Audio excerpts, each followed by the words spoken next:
ভাই বোনেরা, আজকে আমি তোমাদেরকে এই সাঁতরাগাছির ওলের যে চচ্চড়ি হবে সর্ষে বাটা দিয়ে সেটা তোমাদেরকে দেখাবো কি করে করবো। এই যে সাঁতরাগাছির ওল, এই যে আমারই জমিতে হয়েছে ওল। তো তোমরা আগে দেখেছো কি দেখোনি জানি না, আমি তো পোস্ট বোধহয় করেছিলাম।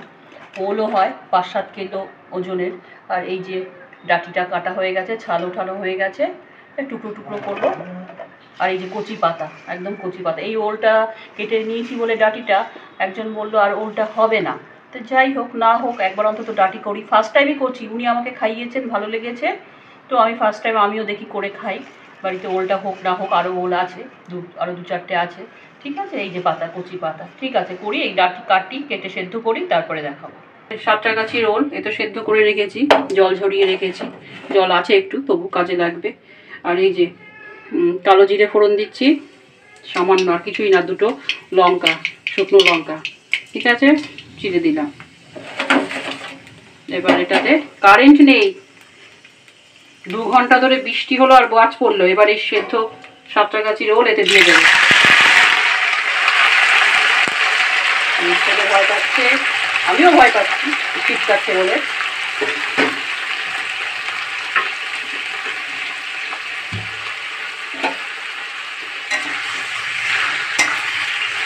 এবার একটু এখানে নুন দেবো। এবার নাড়াচাড়া করবো। আর এই যে সর্ষে বেটে ছেঁকে রেখেছি। লোডশেডিং কিন্তু, এখন 3:30 বাজে আমি রান্না করছি। 2 ঘন্টা কানে হাত দিয়ে বসেছিলাম, এত বাজ পড়েছে, আমি জন্মে এত বাজ শুনিনি। 2 ঘন্টা ধরে টানা বাজ আর বৃষ্টি, লোডশেডিং। তার মধ্যেই করছি, কারণ এটা সেদ্ধ হয়ে গেছে, তোমাদেরকে তো দেখাতেই হবে। এবার এটাকে আমি কিছুক্ষণ নাড়াচাড়া করি। নুন দেব সামান্য পরিমাণ মতন, তোমাদের কতটা পরিমাণ তোমরা নেবে সেই অনুযায়ী নুন, সামান্য নুন। আমার বিড়াল খুব জ্বালাচ্ছে, ছেলে বিড়ালটা খুব জ্বালাচ্ছে। হলুদ।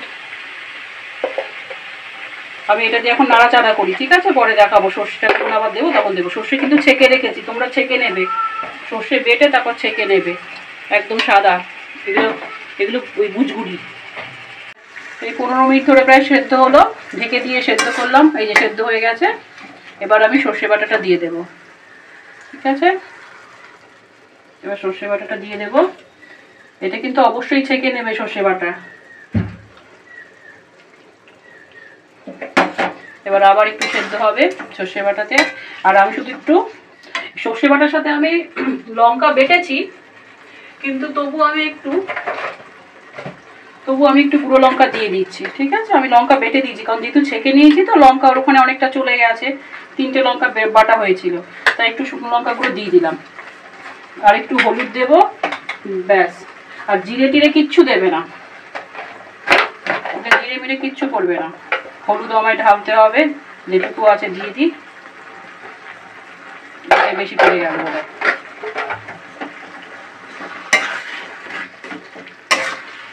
নুন দেওয়া হয়েছে আগে, আর নুন এখন না, এবার দেখে নুন দেবো। আর পরিমাণ মতন একটু চিনি দিয়ে দেবো সবশেষে একটু। এবার যারা তোমরা মিষ্টি খাও না তারা চিনি দেবে না, আর যারা মিষ্টি খাবে তারা অবশ্যই চিনি দেবে। এই এখন আবার হোক। ঠিক আছে, এবার আমি একে ঢেকে দেবো। আর কিচ্ছু জলমল দেবে না, একদম গলে গেছে।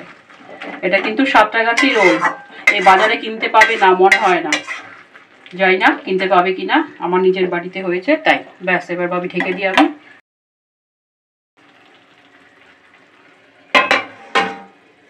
5-7 মিনিট ঢেকে রাখলাম। মাঝে মধ্যে একটু নেড়ে দিয়েছি, একদম রেডি।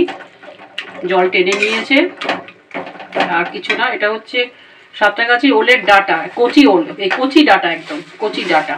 ওল না, আমার বলাটা ভুল হয়েছিল প্রথমে। ওল না, কচি ওলের ডাঁটা। ঠিক আছে, আমরা একটু মিষ্টি মিষ্টি খাই, তাই 3 চামচ, কম 3 চামচ দিলাম চিনি। তোমরা তোমাদের মতন চিনি দেবে, সুগার রুগীরা অবশ্যই চিনি দেবে না। এটা হলো সাঁতরাগাছির কচি ওলের ডাঁটার চচ্চড়ি সর্ষে বাটা দিয়ে। ঠিক আছে, কিছু ঝামেলার রান্না না, অল্প সামান্য তেলও বেশি না, কিন্তু খুব টেস্ট হবে খেতে। আর যদি আমি তোমাদেরকে খেয়ে বলবো কেমন, এখন তো বলতে পারছি না। এখন কিন্তু 3:30, 3:45। এবার চান করব, তারপরে ঘর মুছবো। এখন এই বৃষ্টির জন্য আমার সব আজকে গুলেই গেছে। তো যাই হোক, এই রান্নাটা তোমাদের কেমন লাগলো, যদি তোমাদের ভালো লাগে অবশ্যই সাবস্ক্রাইব করো, আর আমার পাশে থেকো। আর দেখো, তোমরা দেখলেই তবে তো উৎসাহ পাবো। হয়তো আমার ইনফ্রাস্ট্রাকচার অত সুন্দর না, কিন্তু তবুও আমি চেষ্টা করছি। আমি তো রান্নার দিকে যাব ভাবিনি, তো তোমরা অনেকে রান্না পছন্দ করো। যাই হোক, সফটওয়্যার কতদিন দেখাই না, আমি নিজেই আসছি না, অনেক সমস্যার মধ্যে আছি, তাই আর আসা হচ্ছে না। আসবো, একদিন আসবো, সমস্যাগুলো বলবো। ঠিক আছে, এবার আমি নামিয়ে দেবো। আর কিছু দেখা নেই, রেডি, মোটামুটি রেডি হয়ে গেছে। এবার শুধু নামিয়ে দেবো, ব্যাস একটু টানিয়ে নিয়ে নামিয়ে দেবো। এই যে সাঁতরাগাছির ওলের ডাঁটার চচ্চড়ি রেডি। কচি ডাঁটা, এটাকেও বারবার আমার বাড়ির লোকেরা বলে দিতে বলছে, ঠিক আছে, কচি ডাঁটার চচ্চড়ি। তা যাই হোক, এই রেসিপিটা যদি তোমাদের ভালো লাগে অবশ্যই বাড়িতে করবে, পাশে থাকবে, আর পারলে সাবস্ক্রাইব করবে। আমার কথা একটু এলোমেলো হয়, কি করব, একেতে লোডশেডিংয়ে সবটাই, টোটাল ভিডিওটাই আজকে হলো লোডশেডিংয়ে। ঠিক আছে, তো ভাই বোনেরা, বন্ধুরা, আমার পাশে থেকো, সাবধানে থেকো। আজকের মতন ভিডিওটা এইটুকু। ভিডিওটি ভালো লাগলে লাইক করবেন, বন্ধুদের সঙ্গে শেয়ার করবেন এবং অবশ্যই চ্যানেলটিকে সাবস্ক্রাইব করে দেবেন।